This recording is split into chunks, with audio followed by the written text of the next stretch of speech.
Coaching জগতে এক অনন্য নাম, সবার সেরা শিক্ষা প্রতিষ্ঠান প্রান্তিক গাইড। নমস্কার, প্রান্তিক গাইডে সবাইকে শুভেচ্ছা অভিনন্দন। প্রান্তিক গাইডের পক্ষ থেকে আজকের নিবেদন কলকাতা বিশ্ববিদ্যালয় BA 5th semester Bangla general DSE A2 অর্থাৎ বাংলা গোয়েন্দা সাহিত্য, কল্পবিজ্ঞান এবং অলৌকিক রচনা। এই পেপারের উপর আমি আজকে দেব লাস্ট মিনিট ফাইনাল সাজেশান। যদিও এর পূর্বে এই পেপারের একটা পার্ট 1 দিয়েছি, সেটা ছিল পার্ট 1 বা ফার্স্ট সাজেশান। আজকে দেব লাস্ট মিনিট ফাইনাল সাজেশান। যারা 2024 সালে কলকাতা বিশ্ববিদ্যালয় থেকে 5th সেমিস্টার পরীক্ষা দিচ্ছ, তাদের জন্য এই লাস্ট মিনিট ফাইনাল সাজেশানটা খুব গুরুত্বপূর্ণ।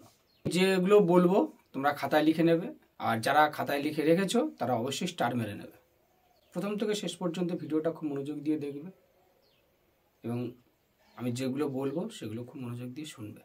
আর যেগুলো বলবো অবশ্যই করে সেটাই ফলো করবে। আমি স্টার মেরে দেবো, সেগুলো বেশি করে পড়বে, এবং যেগুলো বলবো বা অল্প স্টার মারবো সেগুলো অন্তত রিডিং দেবে।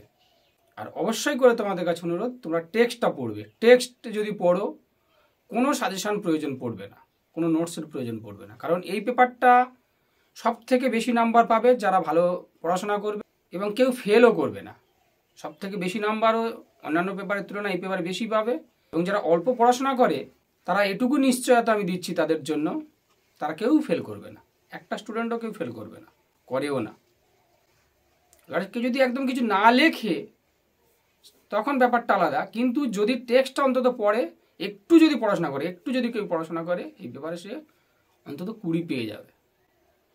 আর তাদের জন্য মূলত এই লাস্ট মিনিট ফাইনাল সাজেশানটা। আমি যেগুলো বলবো তোমরা স্টার মেরে নেবে, সেগুলোই পড়াশোনা করবে বেশি করে। এবং আমি চাইবো সমস্তটাই তোমরা পড়াশোনা করো, সমস্তগুলোই তোমরা পড়বে। কারণ গুরুত্বপূর্ণ বিষয় হলো এই পেপারটা সহজ, লেখা যায়। তাই সমস্ত কোশ্চেনগুলো তোমরা ফলো করবে, সমস্ত কোশ্চেনগুলো দেখবে। আর যেগুলো বেশি স্টার মারবো সেগুলো একদম জেনুইন করে খুব সুপার করে মুখস্থ করে নেবে। তাহলে শুরু করা যাক। মডিউল 1, 2, 3। মডিউল 1-এ রয়েছে শরদিন্দু বন্দ্যোপাধ্যায়ের সজারুর কাঁটা। এই সজারুর কাঁটা থেকে প্রথমে করবে তোমরা দেবাশিস চরিত্র, অথবা দীপা এবং দেবাশিসের বিবাহোত্তর জীবন। প্রথম প্রশ্নটা দেবাশিস চরিত্র বা দীপা এবং দেবাশিসের দাম্পত্য জীবন। দ্বিতীয় প্রশ্ন, সজারুর কাঁটা উপন্যাসের উপক্রম অংশটির সার্থকতা বিচার করো। উপক্রম অংশটির সার্থকতা বিচার করো। পরের প্রশ্ন, সজারুর কাঁটা উপন্যাসটি নামকরণ কতখানি সার্থক হয়েছে তা আলোচনা করো। নামকরণ কতখানি সার্থক হয়েছে তা আলোচনা করো। পরের প্রশ্ন, সত্যান্বেষী ব্যোমকেশ চরিত্রটি কতটা গুরুত্ব বহন করে সজারুর কাঁটা উপন্যাসে। সত্যান্বেষী ব্যোমকেশ চরিত্রটি কতখানি গুরুত্ব বহন করে সজারুর কাঁটা উপন্যাসে তা আলোচনা করো। এই 4টেই কোশ্চেন আমি দিচ্ছি, খুব কম, এর থেকে কম সাজেশন হয় না। তাও এখান থেকে আমি স্টার মেরে দিচ্ছি তোমাদের। দেবাশিস চরিত্রটা খুব খুব খুব গুরুত্বপূর্ণ, বেশি বেশি স্টার মারো। আর নামকরণটা বেশি বেশি স্টার মারো। অনেক সময় কি হয়, দেবাশিস না দিয়ে দিতে পারে যে দেবাশিস এবং দীপার দাম্পত্য জীবন। এটা হলো নামকরণ। নামকরণটা সুপার সুপার সুপার, সব থেকে বেশি স্টার মারো নামকরণ আর সত্যান্বেষী ব্যোমকেশ চরিত্র। এই দুটোর উপর হাইলাইটস করো, দুটোর উপর বেশি গুরুত্ব দাও। নামকরণ বিশেষ করে খুব গুরুত্বপূর্ণ এবারের জন্য। নামকরণ নামকরণ নামকরণ আর সত্যান্বেষী ব্যোমকেশ চরিত্র আর দেবাশিসটাও দেখা রাখবে। আর উপক্রমটা একবার দুবার রিডিং দিয়ে রাখো, অল্প করে, হালকা করে, অল্প স্টার মারো। 5 নাম্বার জন্য এখান থেকে করবে, তোমাদের কোনো নোটস লাগবে না, টেক্সটটা পড়ো। আমি যে কোশ্চেনগুলো বলছি আর টেক্সটের যে জায়গাটা তোমরা পড়বে সেইখানে দাগ দিয়ে নেবে, আর কিছু নোটস লাগবে না।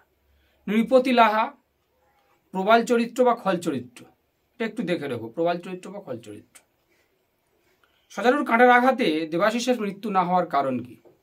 এটা খুবই সহজ, এত সহজ কোশ্চেন হয় না।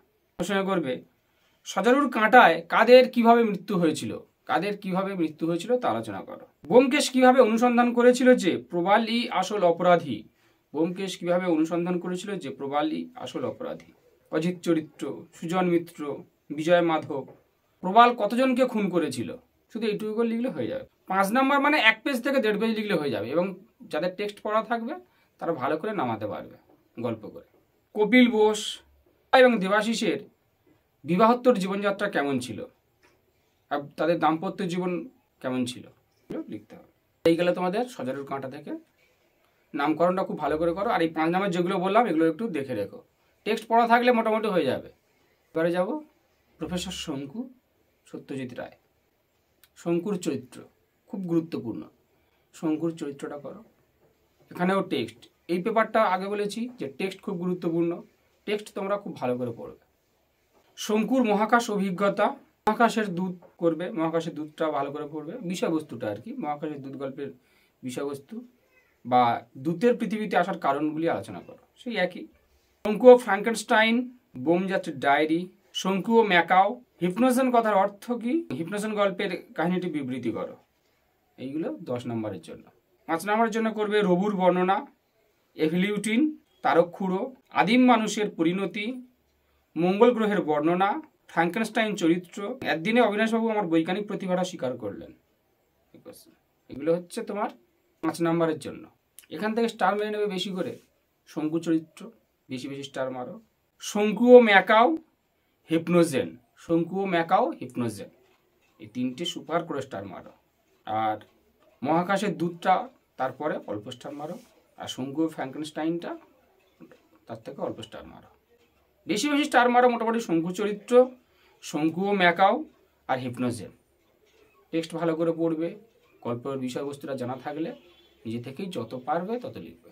তাহলে বেশি বেশি স্টার মারছো শঙ্কু চরিত্র, শঙ্কু ও ম্যাকাও, হিপনোজেন, ব্যাস। এবার মহাকাশের দূত, ফ্র্যাঙ্কেনস্টাইন, অল্প স্টার মেরে দেবে। আর 5 নাম্বারের জন্য খুব ভালো করে করবে। 5-এ সাজেশান দেওয়া উচিত নয়, তাও বলে রাখছি, তোমরা বেশি বেশি করে পড়ে রাখবে একদম খুব সুন্দর করে। তারকখুড়ো, এভলিউটিন, মঙ্গল গ্রহের বর্ণনা, ফ্র্যাঙ্কেনস্টাইন চরিত্র, এই কটা। আর আদিম মানুষের পরিণতিটা একটু দেখে রাখবে, ব্যাস। এই 4টে, বা রবুর বর্ণনা এটাও একটু দেখে রাখবে। কিন্তু এই এভলিউটিন, তারকখুড়ো, মঙ্গল গ্রহের বর্ণনা, ফ্র্যাঙ্কেনস্টাইন চরিত্র খুব সুন্দর করে ভালো করে পড়ে নেবে, বুঝতে পারবে। বেশি বেশি স্টার মেরে না। এবার যাব সব থেকে ভালো যেটা, সেটা হচ্ছে তোমাদের অলৌকিক কাহিনী, ভূতের গল্প। সব ভুতুড়ে লীলা মজুমদারের সমস্ত গল্পের টেক্সটটা পড়বে, কারণ এখান থেকে কিন্তু শর্ট কোশ্চেন করতে হবে। কোথা থেকে একটা কে বলেছে, কাকে বলেছে, বা চরিত্রের নাম দিয়ে দিল যে এই চরিত্রটা কোন গল্পের, টেক্সটটা একবার করে পড়বে। এখান থেকে করবে সব ভুতুড়ে গল্পের ভূতেরা কেউ ভয় উদ্রেককারী ভূত নয়, তারা আমাদের মতো সাধারণ মানুষ বা নিপাট ভালো মানুষ। পরের প্রশ্ন, মানুষের মাধ্যমে ভূতেরা কিভাবে তাদের সাধ বাসনা তৃপ্ত করেছে বা পূর্ণ করেছে তা আলোচনা করো। ভূত ও মানুষের বন্ধুত্বপূর্ণ সহাবস্থান, এই 3টে কোশ্চেনের উত্তর প্রায় একই। এই উত্তরগুলো ইউটিউবে আপলোড করে দিয়েছি আমি, তোমরা দেখে নেবে। মোটামুটি এখান থেকেই 1টা কি 2টো নোটস মুখস্থ করলে যাই উত্তর আসুক না কেন, যাই প্রশ্ন আসুক না কেন, ওই একই অ্যান্সার হবে, কারণ প্রায় সমমানের অ্যান্সারগুলো। তাই আমি যে ভিডিওটা আপলোড করেছি সেখানে নোটস আপলোড করা রয়েছে, সেটাই তোমরা লিখবে। সব ভিডিও থেকে যাই আসুন না কেন, ওই নোটসটাই তোমরা লিখে দিয়ে আসবে। যদি না মেনশন করে দেয় যে কোনো গল্পের, যা সমালোচনামূলক কোশ্চেন আসুক না কেন, আমি যেটা দিয়েছি ওটাই তোমরা লিখে দিয়ে আসবে, হয়ে যাবে। আর ভূতের গল্প রচনায় লীলা মজুমদারের স্বকীয় বৈশিষ্ট্য আলোচনা করো। ভূতের গল্প রচনায় লীলা মজুমদারের স্বকীয় বৈশিষ্ট্যগুলি আলোচনা করো। দামু কাকা কে, তিনি কী ধরনের বিপত্তির সম্মুখীন হয়েছিলেন? তেপান্তরের বাড়ি, শেল্টার, আহিরিটোলার বাড়ি, পেনাটিতে কী ঘটনা ঘটেছিল, আকাশ পিদিম, লক্ষ্মী চরিত্র। কিশোর গ্রন্থ ভুতুড়ে গল্প গ্রন্থে ছড়িয়ে আছে বহু কিশোর ভূত, এরকম 2জন কিশোর ভূত চরিত্র আলোচনা করো। গোলাবাড়ি সার্কিট হাউস, অহিদিদির বন্ধুরা, এবং কত রকম ভূতের সন্ধান পাওয়া যায়। এই কোশ্চেন করা এখান থেকে দিলাম 10-5 মিলে, কারণ এখানে 42টা গল্প রয়েছে। আমি যে গল্প কটা বললাম তোমরা এই গল্প কটার উপর বেশি জোর দাও। আমি যে গল্প কটা বললাম তোমরা এই গল্প কটাই বেশি বেশি করে জোর দাও। গল্প কটা একটু মুখস্থ করবে, কারণ বিষয়বস্তুগুলো জানা থাকলে তোমরা 5 পড়ুক 10 পড়ুক লিখতে পারবে, কারণ এই গল্পগুলো তাহলে তোমরা মুখস্থ করবে। এখান থেকে স্টার মেরে নেবে। ভূত ও মানুষের বন্ধুত্বপূর্ণ সহাবস্থান, সেই একই আর কি। ভূত ও মানুষের বন্ধুত্বপূর্ণ সহাবস্থান, আর সব ভূতুড়ে গল্পের ভূতেরা কেউ ভয় উদ্রেককারী ভূত নয়, তারা আমাদের মতো সাধারণ মানুষ, এই কোশ্চেন। আর ভূতের গল্প রচনায় লীলা মজুমদারের স্বকীয় বৈশিষ্ট্য বা বিশিষ্টতার কারণগুলি আলোচনা করো। 10 নম্বরের জন্য আর দু একটা করবে দামু কাকা আর আহিরটোলার বাড়ি পেনেটিতে। কিছু গল্প আমি আলোচনাও করেছি, সেটাও তোমরা দেখে নেবে, ইউটিউবে সার্চ করবে পেয়ে যাবে।